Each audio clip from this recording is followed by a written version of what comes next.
Imagine waking up in the year 1325.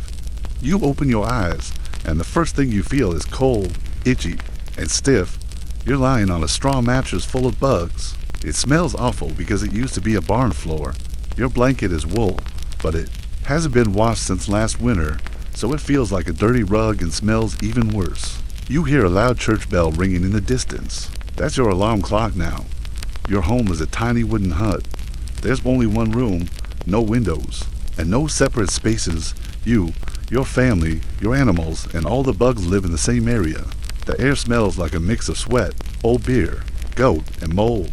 It's not pleasant, and there's no such thing as scented candles. You stretch and feel pain everywhere. You're 22 years old, but that's already middle-aged in this time. Your back and knees hurt like you're much older. You step out of bed, but your feet land either in cold rainwater from the leaking roof or something your neighbor's chicken left behind. There's no such thing as privacy. You live in the same space as your parents, siblings, maybe a cousin, and even rats and bugs. Alone time doesn't exist. Next, you feel the need to go to the bathroom, but there's no toilet, no toilet paper, and no bathroom at all. If you're poor, you go in a wooden bucket behind the house. That bucket is already full and smells horrible. After you're done, you toss the contents into the street. Yes, really, you yell Gardeloo, which means watch out in Old French, then dump it out the window. Streets are open sewers filled with waste and who knows what else. If you're lucky, you might live near a public toilet, but that just means sitting next to strangers on a long bench, all doing their business together, without walls or privacy. There's no toilet paper either. People wipe with straw, leaves, rags, or moss if they wipe at all. That's why no one shakes hands. Think castles are better, maybe a little. They have something called a garderobe, which is a hole in the wall that drops waste into the moat. But enemies sometimes sneak into castles through these waste holes. So it's not really safe either. Surviving the bathroom is a win. So now, you deserve breakfast. But don't expect anything nice. No toast, no coffee, and definitely no pancakes. You eat pottage, a thick, mushy stew made from grains, old vegetables, and maybe a bean or two if you're lucky. It's been cooking in the same pot for days or even weeks, and new ingredients are just dumped in without cleaning it. On the side is a piece of bread that's rock hard. It might have sawdust or crushed acorns in it because real flour is too expensive for a drink. No orange juice, no tea. You drink weak beer, even at 6 a.m. Why? Because the water is dirty and full of germs that could make you very sick. Everyone drinks beer, even kids. It's not very strong, but at least it won't kill you right away. Want meat or cheese? Forget it. That's for special days, and only if your Lord is feeling generous. Most people eat meat only a few times a year. Fruit, only if it's in season and not already spoiled or turned into wine. Spices like pepper, so expensive that only the super rich can afford a tiny bit. Salt is so valuable that people lock it away. After your sad breakfast, it's time to get dressed. But don't expect a closet full of outfits. You own one set of clothes. Just one. It's a tunic or dress made of rough wool or linen, and you wear it every single day until it falls apart. Underwear, optional. If you're lucky, you might have a thin underlayer, but most people just go without. Your clothes are stiff, stained, and smell like old sweat and compost. Washing them isn't easy. There's no washing machine or soap. You need to carry water from a river or well. Heat it over fire. Scrub your clothes with ashes or lye, and then hang them to dry. That takes a lot of time and effort. Shoes, maybe, if you own a pair. They're made from rough leather and offer no support. Most people go barefoot, through mud, animal poop, and sharp rocks. Your feet are always dirty and often hurt. Bugs love you. Fleas, lice, and bedbugs are part of daily life. Everyone has them. They live in your hair, your clothes, and your bed. You scratch constantly. If you get a rash, too bad. There's no medicine, no creams, no doctors. If it gets infected, you might die from it.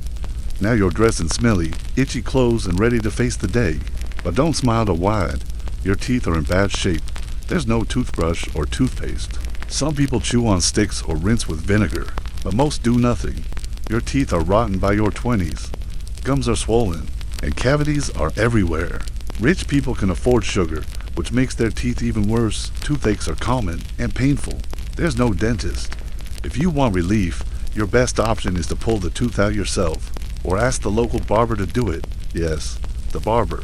He cuts hair and also pulls teeth, often with no painkillers.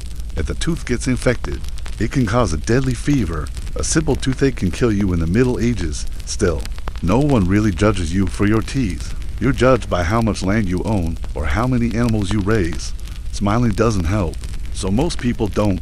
After all that, it's time to work. If you're like 90% of people in this time, you're a peasant. That means you work the land from sunrise to sunset. You don't get paid. You work just to survive and to pay taxes to a lord who probably doesn't even know your name. Your tools are old and basic: a wooden hoe, a sickle, and maybe a plow if you're lucky. There are no weekends, no sick days, and no vacations. You work every day except Sunday, and even then, only if you're not harvesting or praying that your infected foot doesn't fall off. If you're a woman, your job is even harder. You work in the fields, care for children, cook, clean, spin wool, and take care of animals. Children start helping with chores as early as age 5. No school, no toys, just work. If you're not a farmer, maybe you're a blacksmith or a tanner. That means long hours in hot, smelly, and dangerous workshops pay barely enough to survive. If you get hurt, too bad. You just drink some warm beer and keep working. In the Middle Ages, work doesn't lead to success. It's just a way to stay alive. You've worked in the fields all morning. Now let's talk about the weather, because in the Middle Ages, it's one of your biggest enemies. Let's start with winter. Your house has no insulation, no heating, and wind whistles through the cracks in your wooden walls. Your windows aren't made of glass. They're covered with cloth or wooden shutters. When it's cold, you shiver through the night, hoping your toes don't freeze off. You wear the same wool tunic you wear all year, cold, damp, and itchy. If you're lucky, you huddle by a tiny fire, but firewood is expensive. Gathering it yourself might get you arrested or worse, executed. Yes, picking the wrong stick from the wrong forest could cost you your life. In the summer, you'd think things would be better. Nope, your house turns into an oven. There's no fan, no way for air to move, and you're still wearing heavy layers of wool. You sweat nonstop, but you can't take off clothes. That's considered rude or scandalous. Mosquitoes buzz around your ears, flies land on your face, and your whole body itches from the heat, the sweat, and the bugs. Your clothes are stuck to your skin, and your thighs are chafing so badly, it feels like you're walking with sandpaper between your legs. And the worst part, no matter the season, you still have to work. Whether you're freezing or roasting, you're expected to keep going. There's no weather break. You plow, you plant, you harvest. And if the weather ruins your crops, too bad. You starve. Your Lord still expects his share. Feeling thirsty, you think a nice sip of water would help. But water in the Middle Ages is not your friend. It's full of bacteria, waste, and whatever your neighbor threw in the river that morning. You can't trust it. That's why everyone drinks beer, even little kids. Beer is boiled during the brewing process, which makes it safer to drink. It's weak in alcohol, but strong in survival. The richer folks might drink wine, but that's rare and very expensive. And what about washing up? No, not really a thing. People think bathing is dangerous. They believe it opens your skin and lets diseases get inside. So instead of getting cleaner, people just get used to being dirty. There are public bathhouses, but they're seen as places of scandal, full of gossip, affairs, and even sex work. Eventually, the church shuts many of them down. If you want a bath at home, you have to haul water, heat it, and pour it into a wooden tub. The tub leaks, and you probably share the bath water with your whole family. By the time it's your turn, you're sitting in a soup of filth. Sometimes people collect rainwater, but that's not safe either. Birds poop in it, bugs lay eggs in it, and it grows green moss. So washing your face or body might actually make you sicker. Most people just don't bother. Dirt becomes part of daily life. Now let's say you get sick. Maybe you drank some bad water. Maybe you cut your foot. Maybe you just stubbed your toe really badly. Either way, you need help. You need a doctor. The bad you live in the Middle Ages. Medicine at this time is more like guessing with a side of torture. Doctors believe your body is ruled by four fluids, or humors: blood, phlegm, yellow bile, and black bile. If you're sick, they think your humors are out of balance. Got a fever? That means you have too much blood. The solution: bloodletting. They cut you with a dull knife or let leeches suck your blood until you're weak and dizzy. Feeling depressed? That means too much black bile. You might be given laxatives or told to confess your sins. Broken bone, no painkillers. No clean tools. Surgery is done with knives that haven't been washed. Ever. Doctors don't know about germs.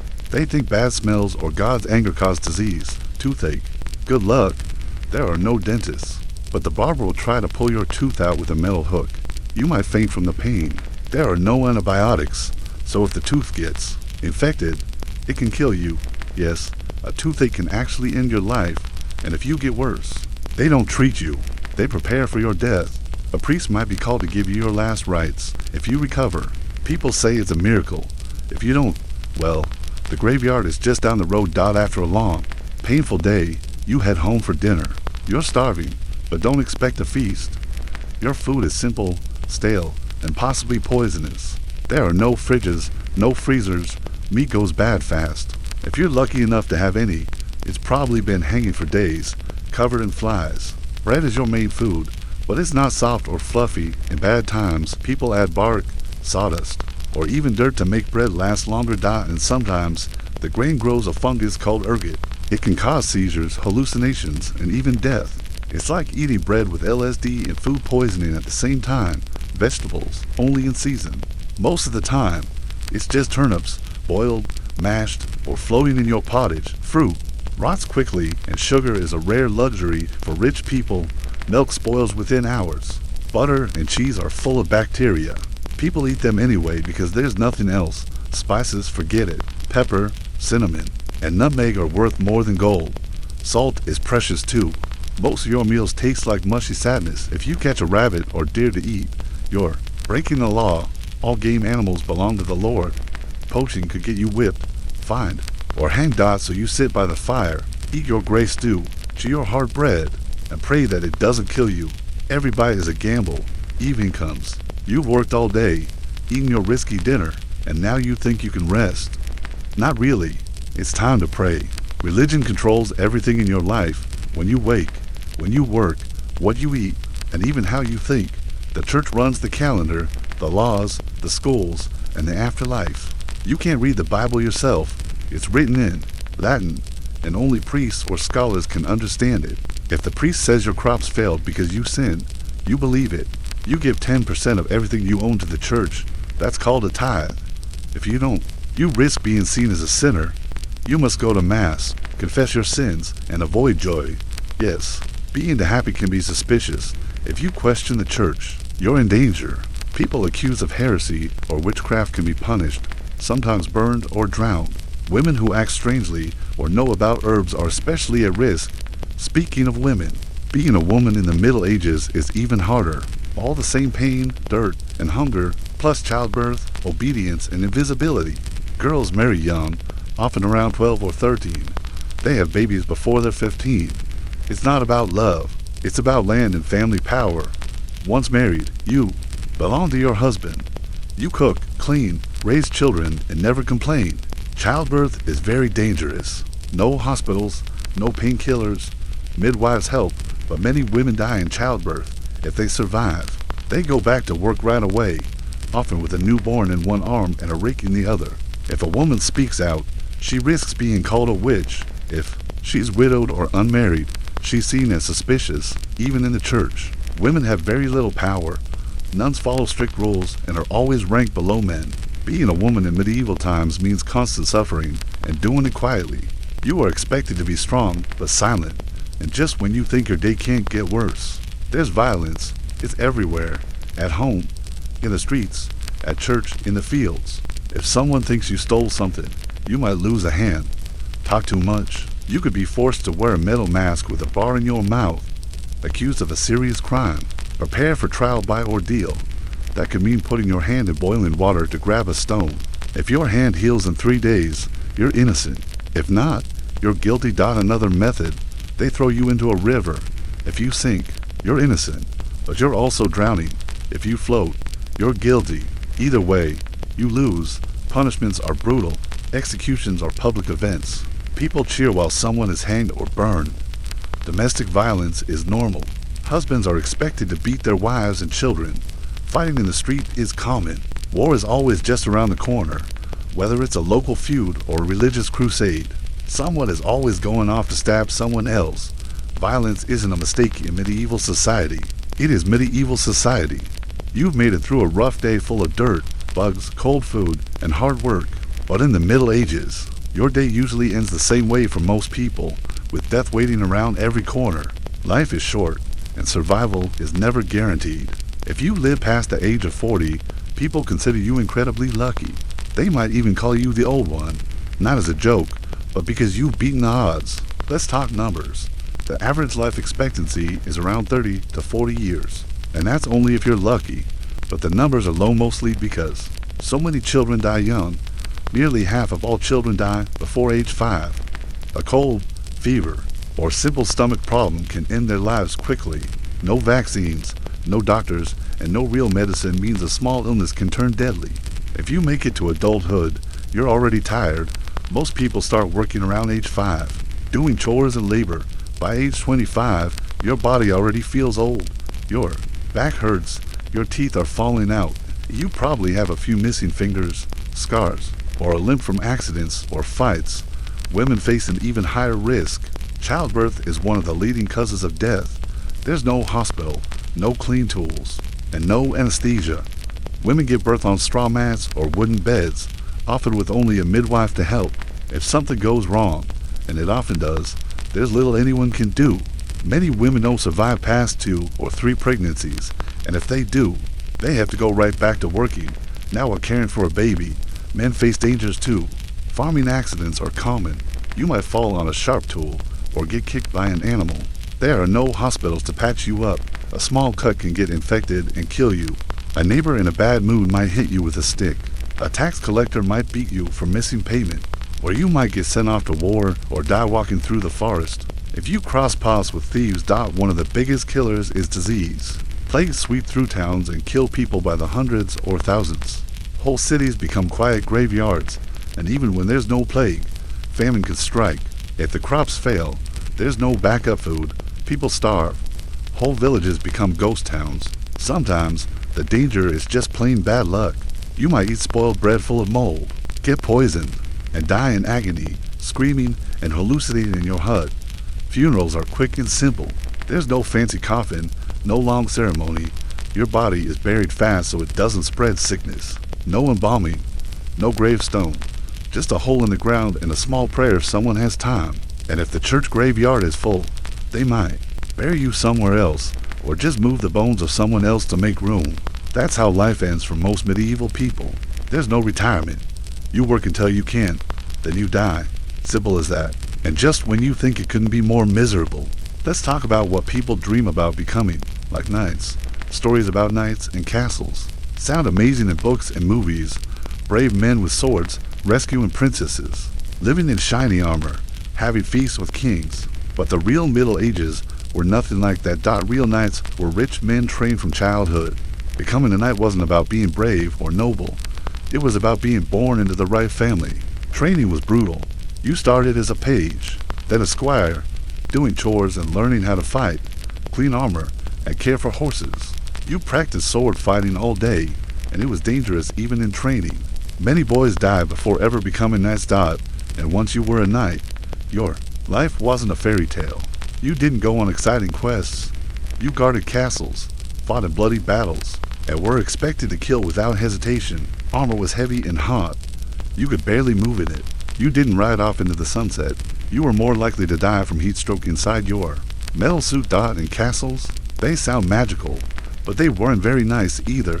Cold, damp, and filled with smoke and rats. There was no running water, no toilets, and food spoiled quickly. Everyone stank, even nobles. Diseases didn't care how rich you were. Yes, nobles had better chances of survival. They had food, servants, and fancier clothes. But they still got sick. They still went to war. And they still died young. Their castles were drafty and uncomfortable. Their marriages weren't for love. They were for land, power, and politics. Even rich people were miserable, just in fancier rooms. The idea of a simpler time is just a myth. Everything in the Middle Ages took longer. Everything hurt more. Cooking, cleaning, working, it all took effort and came with risk. Even chewing food could break your teeth. Life wasn't simple.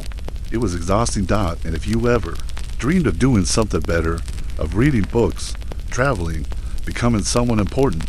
Forget it. You were stuck, born poor. You stayed poor. There was no moving up, no education, no hope for a better job. You lived and died within a few miles of where you were born. Still, somehow, people found ways to be human. They laughed, they told stories, they danced, sang songs, and even fell in love. Not because life was easy, it wasn't, but because people are stubborn. Even in a world filled with dirt and death, they made space for joy.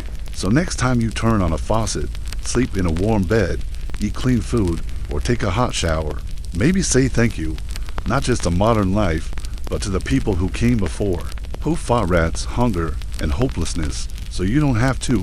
Now, let's travel far from medieval Europe to the distant lands of Russia in the 1700s, where a young girl named Sophie would soon become one of the most powerful rulers in history, Catherine the Great. Sophie was born in 1729 into a small German noble family. Her full name was Sophie Friedrich August von Anhalt-Zerbst, but no one expected her to become famous. She wasn't from a big, powerful kingdom. Her parents weren't rich or important rulers. Her mother was cold and obsessed with climbing the social ladder. Her father was distant and quiet. From a young age, Sophie learned how to smile politely, obey when needed, and be clever when it mattered most. She was smart and curious. She loved reading and learning new languages. She didn't talk much, but when she did, people listened. All of these skills would help her later, because Sophie was about to be sent to a dangerous, a powerful place, the Russian royal court. In 1744, at just 14 years old, Sophie was chosen to marry the heir to the Russian throne, Grand Duke Peter. He was the nephew of Empress Elizabeth of Russia. Peter was also German and seen as weak and immature, so the Empress thought a foreign bride like Sophie would be easy to control. When Sophie arrived in Russia, she had to change everything: her name, her religion, and her future. She became Catherine. The transformation was more than just words. It was a complete rebirth. She stepped into a cold, strange empire with no way back home.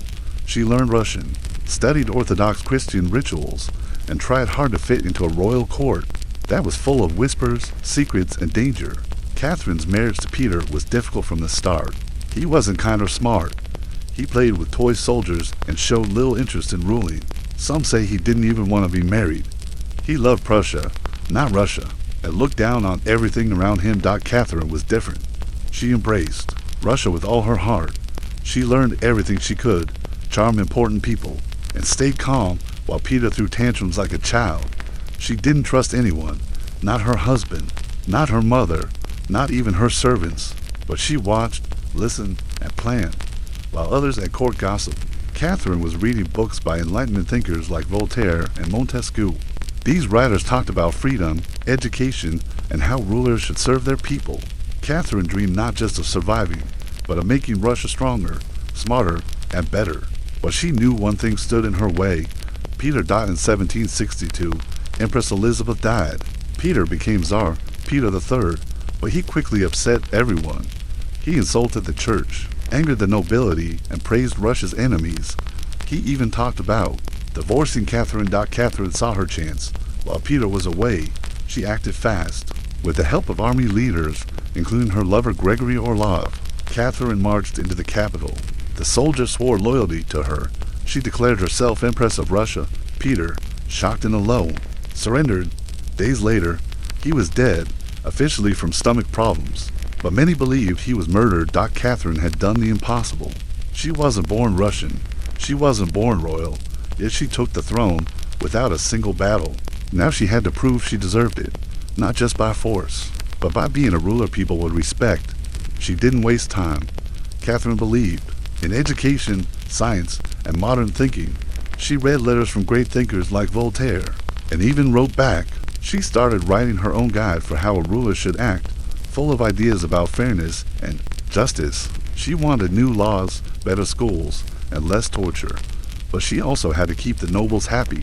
They had power over the peasants, and Catherine needed their support. So, while she talked about freedom, she allowed nobles to keep control over their serfs, poor workers who were basically treated like slaves. This was the difficult part of Catherine's rule. She wanted change, but she also wanted to stay in power. She had to balance big ideas with harsh reality. so she picked her battles carefully, reforming some things, but not others. Catherine also looked beyond Russia's borders. She wanted her empire to grow. She fought wars with the Ottoman Empire and won control of important land by the Black Sea. She took part in dividing up Poland with Austria and Prussia, gaining even more land.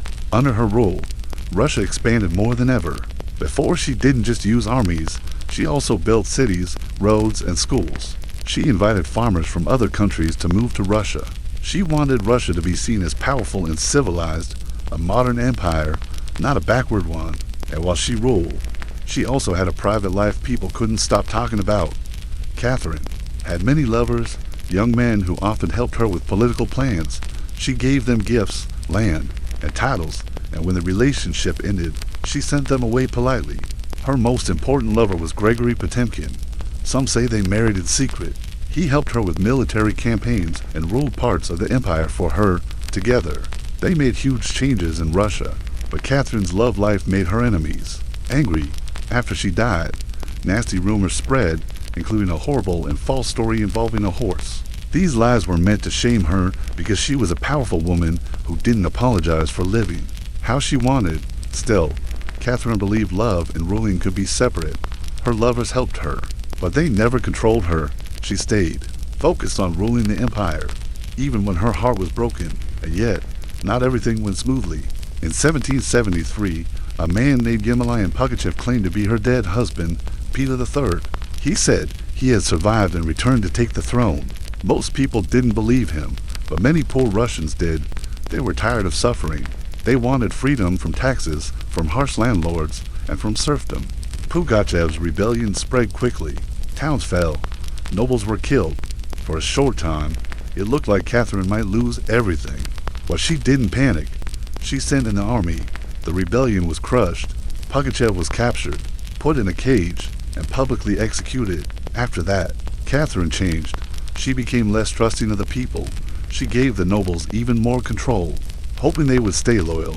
Her earlier dreams of freeing the serfs quietly faded. She still supported education and art, but now she ruled with more caution and control. It was a turning point. The empress, who once wrote about freedom, now focused on keeping order. But she had learned a lesson: power is fragile, and rebellion can come from within. As Catherine the Great grew older, she had already ruled Russia for more than 30 years, longer than any female ruler in Russian history. From the moment she took the throne, she had shocked everyone by surviving, succeeding, and transforming an entire empire. She wasn't just sitting on a throne. She worked hard every day to keep Russia strong, smart, and united. Under her rule, Russia grew bigger than ever. Her armies gained more than 200,000 square miles of land, including Crimea, parts of Poland, and coastline along the Black Sea. These weren't just empty lands. They were key areas for trade, farming, and war. She wanted Russia to have access. The warm water ports, which were very important for the economy and military. These victories made Russia richer, more powerful, and more respected in Europe. But Catherine didn't just change maps. She changed culture. She helped create the famous Hermitage Museum and collected thousands of pieces of art. She invited scientists, writers, and artists to her court. Her palace became one of the most elegant and intellectual places in Europe. She made sure that Russia wasn't seen as a dark, frozen country anymore, but as a land of art, knowledge, and progress. She cared deeply about education, especially for girls. She started schools and supported libraries. She believed people should read, learn, and think. She even got vaccinated against smallpox, a scary and dangerous idea at the time, just to show her people that science was worth trusting. But Catherine's reign was full of contradictions, even though she supported Enlightenment ideas, like reason, justice, and freedom. She never freed the serfs. In fact, she made the system of serfdom even stronger in some parts of Russia. Her reforms were smart and helpful, but they mostly benefited the upper classes. The poor continued to suffer. Why didn't she change more? Because Catherine was realistic. She knew that if she took power away from the nobles, she might lose everything. She believed in reform, but only if it kept her safe on the throne. Catherine understood power better than almost anyone in her time. She didn't inherit it. She grabbed it, held onto it tightly, and learned how to control it. People called her many things: a dictator, a genius, a seductress, a reformer. But the one thing everyone agreed on was that she got things done. When she died in 1796, Russia was bigger, wealthier, and stronger than it had ever been. But even with all her success, Catherine was still a woman in a man's world. She had to fight for everything she had. She wasn't born Russian. She wasn't born royal. She wasn't even supposed to rule. But she made people believe she deserved it. She didn't just take the crown. She redefined what it meant to be worthy of wearing it. Behind the elegant portraits and powerful speeches, Catherine was also human. She felt loneliness, pain, and fear just like anyone else. She surrounded herself with advisors, guards, and lovers, but very few people truly understood her or earned her trust. She worked constantly. Her days were filled with reading reports, writing letters, solving political problems, and planning the future. She managed rivalries at court, spoke with foreign ambassadors, and guided the entire empire like a conductor with an orchestra. One of the most painful parts of her personal life was her relationship with her son, Paul. She didn't trust him and kept him away from government work. As he grew older, she worried he would destroy everything she had built. Paul was moody and unstable. Catherine secretly planned to skip over him and make her grandson the next emperor. But she died before she could make it official. Paul became Tsar, and his rule was short, angry, and full of revenge. Catherine's greatest emotional bond was with Gregory Potemkin, the man who may have been her secret husband. Their romance didn't last forever, but their friendship did, even after they parted as lovers. They continued to work together. When he died in 1791, it left a hole in her heart that never truly healed. One of Catherine's strongest skills was storytelling. She knew how to shape her image. She wanted to be remembered not just as a ruler, but as a symbol. She called herself Mother of Russia and posed in paintings wearing armor, robes, or classical Greek outfits. She used fashion, letters, and art to show the world she was powerful, wise, and graceful. But behind that image was someone who had been through betrayal, scandal, and rebellion and still kept going.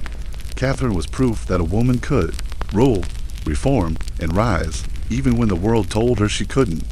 When she died, the empire mourned her, but people also asked questions. Could she have done more for the poor? Should she have ended serfdom? Were her Enlightenment values real, or just for show? Was she more of a reformer, or a ruthless ruler? History remembers her as Catherine the Great, not because she was perfect, not because she was kind, but because she dared to take power in a world that didn't want women to have any. And she held onto it with brilliance, ambition, and strength. She didn't just wear the crown, she reshaped what it meant to deserve one. Now we travel across the world and even further back in time, deep into the humid jungles of southern Mexico. Hidden among the trees are ancient ruins, built by the mighty Maya civilization. These stone temples are old, powerful, and mysterious. And in 1994, one of the most amazing secrets of the Maya was uncovered: the tomb of a woman now known as the Red Queen. Archaeologists were exploring Temple 13 at the site of Palenque, near the famous burial place of a Maya king named Pacal the Great. They found a sealed chamber beneath the temple, untouched for over 1,300 years. When they opened the stone coffin inside, they saw something shocking.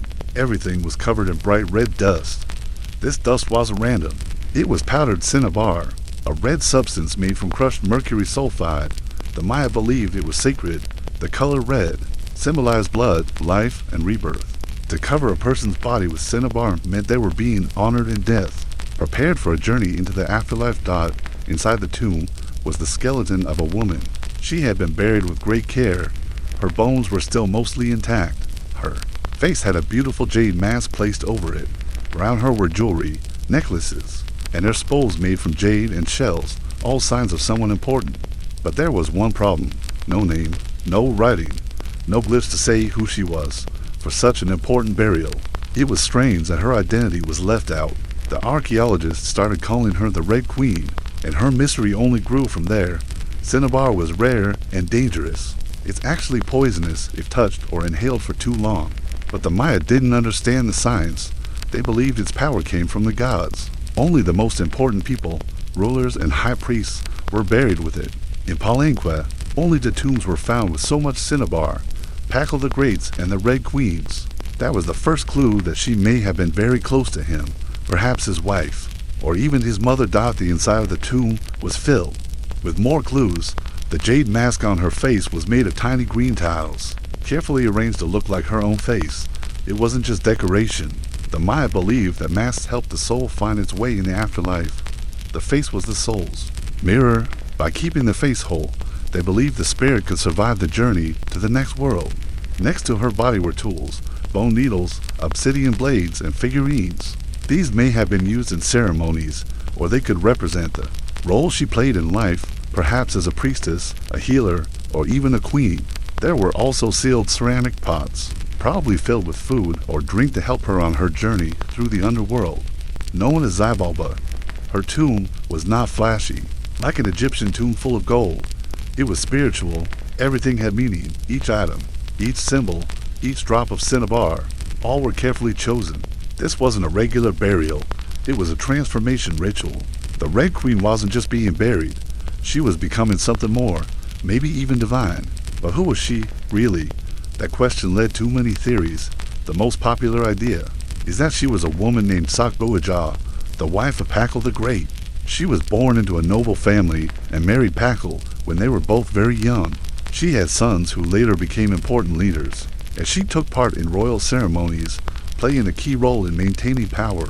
Her tomb is just a few feet away from Pakal's, an unusual placement unless it was intentional. They may have wanted the king and queen to rest side by side forever. That, plus the cinnabar and jade, makes many experts believe that she truly was Sakbuaja. However, DNA tests were done to try and prove the connection. The test showed that she wasn't related to Pakal by blood, at least not his mother. But that doesn't rule out that she was his wife, since marriage doesn't mean shared DNA. Some researchers still think she could be another powerful royal woman, maybe even Pakal's mother, or a priestess. The truth remains uncertain, which only adds to her mystery. Still, everything in her tomb points to someone powerful, someone sacred, someone the Maya people honored in life and in death. To understand why the Red Queen mattered so much, we need to understand Maya women and the world they lived in. In many ancient cultures, women had little power, but in Maya society, royal women were important. They weren't just wives or mothers, they were leaders, priests, and decision makers. Many women helped run the government, led ceremonies, and held their own political power. One famous Maya woman was Sakkak, the mother of Pakal the Great. When the throne was empty, she ruled until her son was old enough. She built temples and managed city affairs. She wasn't just a stand-in, she was a queen in her own right. Across the Maya world, inscriptions on stone show women dressed in grand headdresses, holding sacred objects and standing beside kings or sometimes above them. They led rituals, helped manage war, and kept dynasties alive. Even if they didn't rule alone, they were essential to the royal family's success. So when we look at the Red Queen's tomb, we see more than jewelry and bones. We see the story of a powerful woman, one who may have helped rule a city, raise kings, and protect sacred traditions. Her burial next to Pakal suggests she was his equal in the eyes of the people and the gods. The design of her tomb also tells us something important. It's inside a temple, not just any place, but a structure built with sacred meaning. Maya temples were connected to the heavens and the underworld. They were like cosmic bridges. Being buried in one meant your spirit was being lifted into the next world.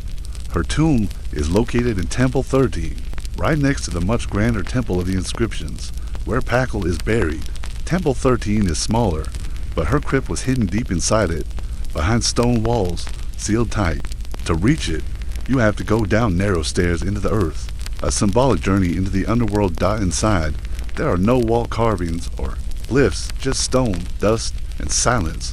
The focus isn't on decorations, it's on the ritual itself. Her body is the center of the story. The cinnabar, the jade, the sacred tools, all of it points inward, toward transformation. The tomb is aligned east to west, following the sun's path from sunrise to sunset, from life to death. Every detail was planned. Nothing was random. This tomb wasn't just a resting place. It was a spiritual doorway. In Maya belief, death was not the end. It was the start of a new journey through the underworld, full of challenges, gods, and dangers. If you weren't properly buried, your soul could get lost. But if you had the right tools, rituals, and protection, you could be reborn. The Red Queen was wrapped in cinnabar, surrounded by sacred items, and given everything she needed to face that journey. Even the smallest objects in her tomb, a bone pin, a shell cup, a ceramic bowl, had meaning. They were not there for beauty. They were there for purpose. Her body and her soul were being prepared for rebirth, not as a regular person, but as a part of the sacred order of the universe. The story of the Red Queen is about more than just a tomb and some old bones. It's a reminder that women in ancient times often held power, led nations, and shaped history, even if their names were forgotten or buried. Her silent resting place speaks loudly about the world she lived in, the people who honored her, and the civilization that believed she could rise again after death. Palenque, the city where she was buried, was one of the great Maya cities of the Classic period. Roughly between 250 and 900 CE, it was filled with temples, palaces, plazas, and detailed stone carvings. The Maya people who lived there were builders, artists, astronomers, and priests. They studied the stars, created complex calendars, and recorded history in beautiful hieroglyphs. But like many ancient cities, Palenque eventually fell. By the 800s, it was mostly abandoned. The jungle slowly covered the buildings. Trees grew through rooftops. Stone carvings were hidden under layers of vines and moss. Centuries passed. People forgot what once stood there. The stories of its rulers, including the Red Queen, faded into legend. When modern explorers began to uncover the city in the 1800s and 1900s, they were amazed by the beauty and mystery of the ruins. But they also made many mistakes. Some temples were damaged. Some artifacts were stolen or lost. And many women's stories, like the Red Queen's, were ignored. That's what makes the discovery in 1994 so important. The Red Queen reminded the world that Maya women weren't just background figures. They were leaders, thinkers, and sacred symbols. Her tomb was a breakthrough, not just for archaeology, but for history. Even today, we're still learning from her. Scientists are trying to study her bones, her teeth, her DNA, anything that might reveal her story. Her skeleton shows signs of age. She was likely around 60 when she died, and she may have had arthritis and dental problems. But none of that takes away from her power. In fact, the fact that she lived to such an old age in ancient times shows how important and protected she must have been. She was buried with 2 other people, probably servants or guards, who were sacrificed to serve her in the afterlife. It's a chilling reminder of the beliefs of that time. For the Maya, death wasn't just a goodbye. It was a transfer of roles. The dead needed help, tools, and company. The Red Queen was not traveling alone. Some experts believe she may have taken part in blood rituals, which were sacred among the Maya elite. Royal women would sometimes pierce their tongues or skin to offer blood to the gods. These acts were seen as powerful, a way to connect the earth to the heavens. If she was a high priestess or queen, the Red Queen may have taken part in such ceremonies. Others think she may have chosen to be buried without her name on purpose. Maya rulers sometimes wanted to become symbols, not just people. By erasing their names, they became more than human, timeless spirits of the kingdom. Maybe the Red Queen didn't want to be remembered as a woman named Sakbuajao. Maybe she wanted to be remembered as an eternal force, life, blood, power, and rebirth. The Red Queen's tomb raises deep questions about identity, memory, and history. Why are some names remembered and others forgotten? Why do we hear more about kings than queens? What stories are buried right now, waiting to be discovered? Her story also connects with something bigger, how civilizations rise, fall, and get rediscovered. The Maya built incredible cities, ruled for centuries, and then faded into the forest. But they never completely disappeared. Their descendants still live in Mexico, Guatemala, and Central America. They still speak Maya languages. They still carry old traditions, and they still honor the knowledge passed down from their ancestors. To this day, many Maya people are proud of their heritage. They visit places like Palenque to connect with the past. Some say they feel the presence of their ancestors in the temples and trees. The Red Queen is part of that legacy, not just a body in a tomb, but a thread in a long and powerful story. Today, when visitors come to Palenque, they walk past the giant stone steps of the temples. They look at the carvings of kings and gods, and they might not realize that beneath their feet lies the Red Queen, still silent, still surrounded by red dust, still holding her mystery. But we remember her now, and by remembering her, we remember all the forgotten women in history, the ones who ruled, fought, healed, and led. But we're buried without statues or songs. So what does all of this mean for us? It means that power comes in many forms. It can come from a throne, a sword, or a scroll. It can come from a speech, a letter, or a quiet act of courage. Power isn't just about being loud. Sometimes power as being patient, watching, waiting, planning, like Catherine the Great in her cold Russian palace, like the Red Queen in her silent stone tomb. It means that history isn't always told the way it really happened. Sometimes the best parts, the most inspiring parts, are hidden, lost, or ignored, and we must dig deeper to find them. Just like archaeologists digging through the jungle dot, it also means that even in the hardest times, when the world is dark, cruel, or unfair, people find ways to survive, lead, and leave their mark. Whether in the muddy fields of medieval Europe, the golden halls of a Russian court, or the sacred temples of the Maya, people have always fought to be heard, and some, like Catherine the Great and the Red Queen, refuse to be forgotten. So, remember them, not just as rulers or names in a book, but as real people who faced impossible odds, who played the game of power, and who shaped the world. Because in the end, history isn't just about kings and wars. It's about human stories, and sometimes the quietest tomb holds the loudest legacy.